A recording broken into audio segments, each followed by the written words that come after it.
Hai semua, selamat datang di channel Baca Saham. Nah, pada video ini kita akan bahas satu saham yang profitnya naik 7 kali lipat dalam 4 tahun terakhir. Nah, perusahaan ini juga hanya punya harga Rp130 saja. Selain itu, mereka juga membagi dividen sebanyak 3 kali di tahun 2022 dengan total yield yang mencapai 11%. Menarik bukan? Tapi seperti biasa, semua pembahasan yang di video ini bukan rekomendasi dan hanya edukasi. Ingat, kamu bisa rugi jika membeli saham ini. Dan seperti biasa, di akhir video nanti, saya akan menyimpulkan apakah saham ini menarik untuk dibeli atau tidak. Untuk itu, nonton video ini hingga selesai agar mendapat pemahaman yang utuh.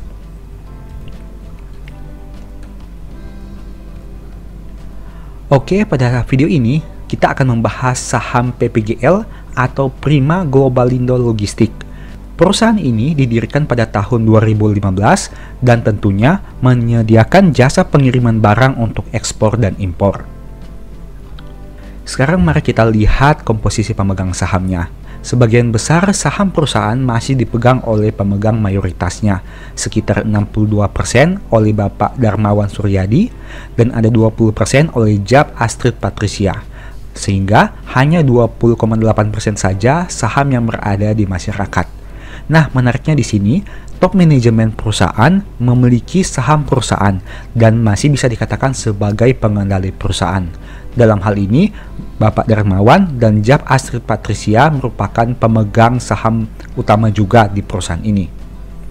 Ini merupakan salah satu nilai tambah di mana top manajemen perusahaan punya saham perusahaannya. Tapi di sisi yang lain, mungkin kita bisa menyebut saham ini merupakan saham keluarga, di mana perusahaan ini belum terlalu besar dan punya skala yang belum terlalu luas.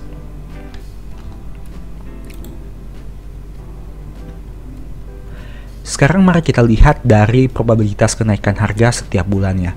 Teman-teman bisa melihat di sini bahwa mayoritas saham PPGL ini naik di bulan September dan November dengan probabilitas sekitar 67%. Dan di bulan Januari, saham ini cenderung tidak pernah mengalami kenaikan harga, di mana terus mengalami penurunan setiap tahunnya.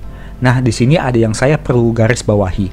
PPGL ini merupakan perusahaan yang belum lama IPO di Bursa Efek Indonesia, sehingga historical harganya yang paling awal hanya ada tahun 2020 saja.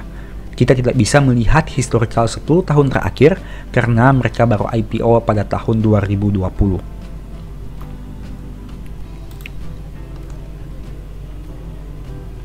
Kemudian kita lihat dari laporan keuangan Q3 2022.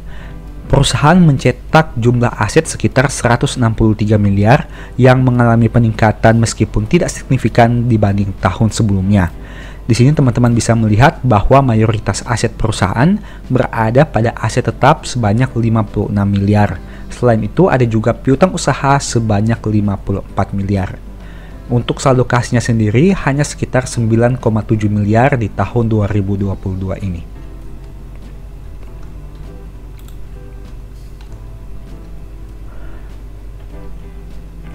Berikutnya kita lihat dari jumlah liabilitasnya. Perusahaan punya liabilitas sekitar 19,3 miliar di tahun 2022. Angka ini lebih besar dibanding saldo kas perusahaan yang hanya 9 miliar saja. Artinya, mereka butuh sumber pendanaan yang lain apabila ingin melunasi seluruh liabilitasnya. Di sini ada yang menarik, karena total liabilitas perusahaan turun cukup signifikan dibanding tahun sebelumnya. Jika kita amati lebih lanjut, mayoritas liabilitas perusahaan berasal dari hutang usaha sebanyak 7,1 miliar rupiah. Angka ini turun signifikan dibanding tahun sebelumnya. Hal itulah yang menyebabkan kenapa liabilitas perusahaan turun dari 38 menjadi 19 miliar di tahun 2022.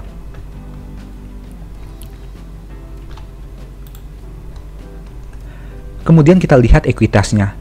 Perusahaan punya ekuitas sebanyak 67,9 miliar di tahun 2022 yang mayoritasnya berasal dari saldo laba sebanyak 28,3 miliar.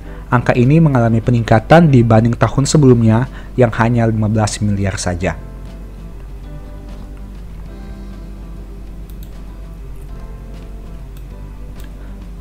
Sekarang mari kita amati laba rugi perusahaan ini. Saham PPGL punya pendapatan yang bertumbuh di tahun 2022 dengan angka 215 miliar rupiah. Angka ini mengalami peningkatan dari yang sebelumnya 175 miliar. Selain itu, beban pokoknya juga mengalami peningkatan dari 134 menjadi 165 miliar rupiah. Bagaimana dengan laba kotornya? Laba kotor perusahaan juga naik dari 41 naik menjadi 50,9 miliar di tahun 2022. Nah, di sini kita bisa melihat bahwa PPGL ini punya pendapatan yang bertumbuh, tapi sayangnya mereka juga mempunyai beban pokok pendapatan yang sangat besar, sehingga meskipun pendapatannya naik cukup besar, laba kotor yang dihasilkan hanya naik sekitar 8-9 miliar saja. Oke, sekarang mari kita lihat bagaimana dampak pendapatan dan beban pokok terhadap laba rugi perusahaan. Laba periode berjalan mengalami peningkatan dari 13,9 miliar naik menjadi 17,9 miliar rupiah. Angka ini bisa dikatakan cukup baik, tapi tidak terlalu istimewa, karena peningkatan yang dihasilkan tidak terlalu besar, dan jika kita membandingkan laba perusahaan sebanyak 17,9 miliar, angka ini bahkan tidak mencapai 1/10 dari pendapatan yang mereka miliki. Artinya perusahaan ini punya biaya yang sangat berpengaruh terhadap pendapatannya, sehingga laba yang dihasilkan tidak terlalu signifikan jika kita bandingkan dengan pendapatan usaha.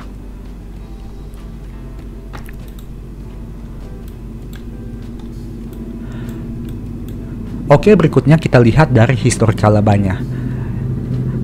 Perusahaan mempunyai EPS atau laba yang terus bertumbuh dari tahun ke tahun, di mana pada tahun 2019 hanya berjumlah Rp3 saja, tapi terus naik hingga mencapai Rp26 di tahun 2022 jika kita setahunkan. Nah, dengan kenaikan seperti ini, bisa kita katakan bahwa kenaikan laba dari tahun 2019 ke tahun 2022 mencapai sekitar 7 kali lipat.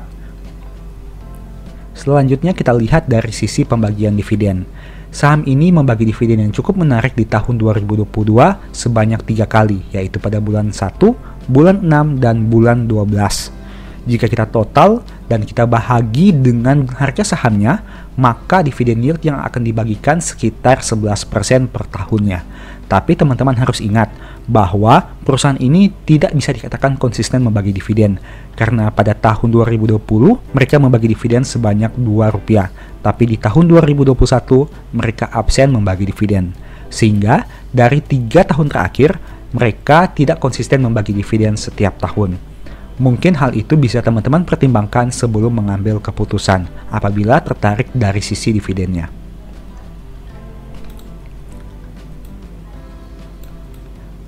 Kemudian kita lihat untuk valuasinya. Perusahaan punya PER 4,9 kali dengan PBV 1,4 kali. Artinya, dengan harga Rp130, saham ini dijual lebih mahal dibanding modal per lembarnya yang hanya Rp88 saja. Angka ini harus teman-teman pertimbangkan sebelum mengambil keputusan, mengingat PPGL ini merupakan perusahaan yang belum lama IPO di bursa dan memiliki harga saham yang bisa dikatakan cukup receh. Selanjutnya kita lihat dari sisi rasio keuangannya. Perusahaan punya NPM yang hanya 7% saja dengan ROE yang mencapai 29%. Untuk NPM ini sendiri sudah saya jelaskan tadi, di mana laba yang dihasilkan belum bisa mencapai 10% dari pendapatan usahanya. Tapi dari sisi ekuitas, perusahaan ini cukup memuaskan karena punya ROE yang bisa dikatakan besar dengan angka 29%. Nah, dari debt to equity ratio memang di sini terlihat kecil, di mana total hutangnya jauh lebih rendah dari ekuitas perusahaan. Tapi teman-teman harus ingat bahwa perusahaan ini punya saldo kas yang tidak terlalu besar. Artinya perusahaan belum bisa melunasi seluruh liabilitasnya apabila hanya mengandalkan saldo kas yang mereka miliki. Untuk itu teman-teman harus membedah lebih jauh lagi dan jangan hanya berpatokan pada rasio keuangan ini saja. Kemudian kita lihat dari historical PBV-nya. Perusahaan ini punya rata-rata PBV sekitar 1,7 kali, dan pada saat video ini dibuat, PBV-nya sekitar 1,45 kali. Artinya, PBV saat video ini dibuat masih lebih rendah dibanding rata-rata PBV-nya.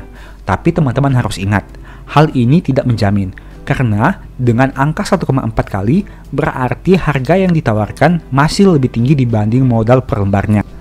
Dan teman-teman harus mempertimbangkan banyak hal, seperti pertama, perusahaan ini belum lama IPO di bursa sehingga belum memiliki rekam jejak yang cukup panjang.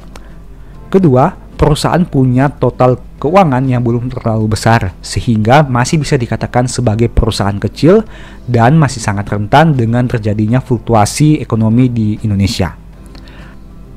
Ketiga, meskipun secara kinerja labanya terus tumbuh dari tahun ke tahun, tapi setelah kita amati, perusahaan ini menghasilkan laba yang tidak terlalu signifikan jika kita bandingkan dengan pendapatannya.